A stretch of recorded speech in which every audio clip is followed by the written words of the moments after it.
5 বারের বিশ্ব champion Brazil Copa আমেরিকার শিরোপা জিতেছে মাত্র 9 বার। মাত্র 9 বার বলার কারণ হলো ব্রাজিলের চির প্রতিদ্বন্দ্বী আর্জেন্টিনা এবং প্রতিবেশী উরুগুয়ে জিতেছে 15টি করে কোপা আমেরিকা।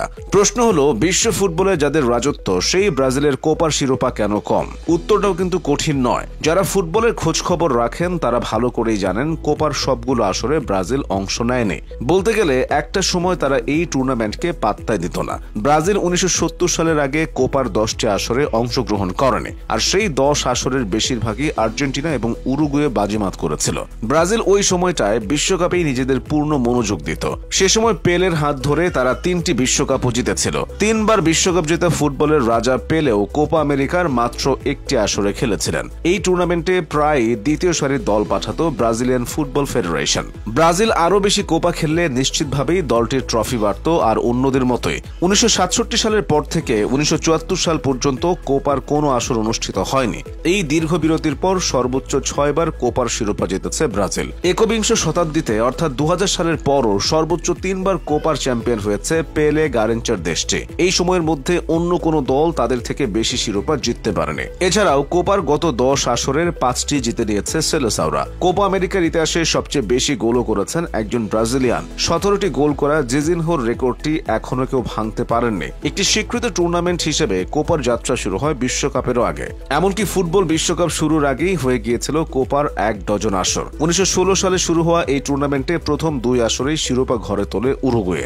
ব্রাজিল সাফল্য পায় তৃতীয় আসরে এসে। 1919 সালের সেই আসরে মহাদেশীয় টুর্নামেন্টের আয়োজক ছিল সেলেসাওরা। মূলত কোপার ওই আসরটি বসার কথা ছিল 1918 সালে, কিন্তু ইনফ্লুয়েঞ্জা ভাইরাস ছড়িয়ে পড়ার কারণে সেবারের আয়োজন স্থগিত করা হয়। 1919 সালে হওয়া আসরটি অনেক দিক থেকেই প্রথম ছিল। এই আসরেই প্রথমবারের মতো চ্যাম্পিয়ন নির্ধারণ করার জন্য প্লে অফ ম্যাচ খেলানো হয়, যেটা কোপা আমেরিকার ইতিহাসেই দীর্ঘতম ম্যাচ হিসেবে পরিচিতি পায়। এই ম্যাচে 2 বারে 30 মিনিট করে অতিরিক্ত 60 মিনিট খেলানো হয়। এতে উরুগুয়েকে পরাজিত করে প্রথমবারের মতো চ্যাম্পিয়ন হয় ব্রাজিল। যৌথভাবে টপ গোল স্কোরার হন ব্রাজিলের নেচো এবং ফ্রাইডেন রাইক। পরবর্তীতে 1922 সালে আবারও ব্রাজিলের মাটিতে কোপার আসর বসে। স্বাগতিক দেশ হিসেবে আগের বারের মতো এবারও আধিপত্য দেখিয়ে শিরোপা নিজেদের করে নেয় ব্রাজিল।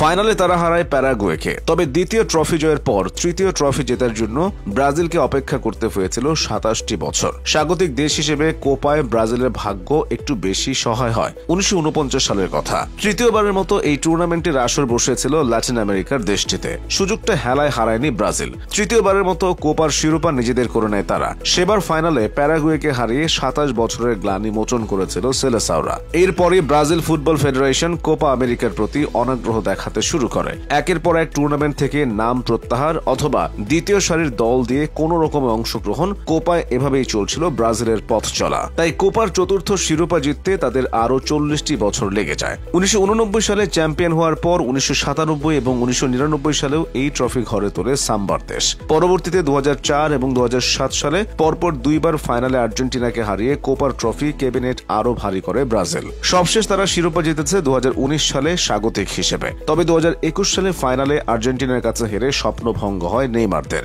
এবার নতুন করে শিরোপা পুনরুদ্ধারে মাঠে নামবে দরিভাল জুনিয়রের শিষ্যরা। বলা হয়ে থাকে ফুটবলের জন্ম ইংল্যান্ডে, তবে এই খেলাকে পূর্ণতা দিয়েছে ব্রাজিল। বয়স হিসেব করলে কোপা আমেরিকার 100 বর্ষ পেরিয়ে গেছে আরো আগেই। লম্বা পথ চলায় কোপা তৈরি করেছে কত শত ইতিহাস, আর সেই ইতিহাসকে আরো সমৃদ্ধ করেছে ফুটবলের দেশ ব্রাজিল।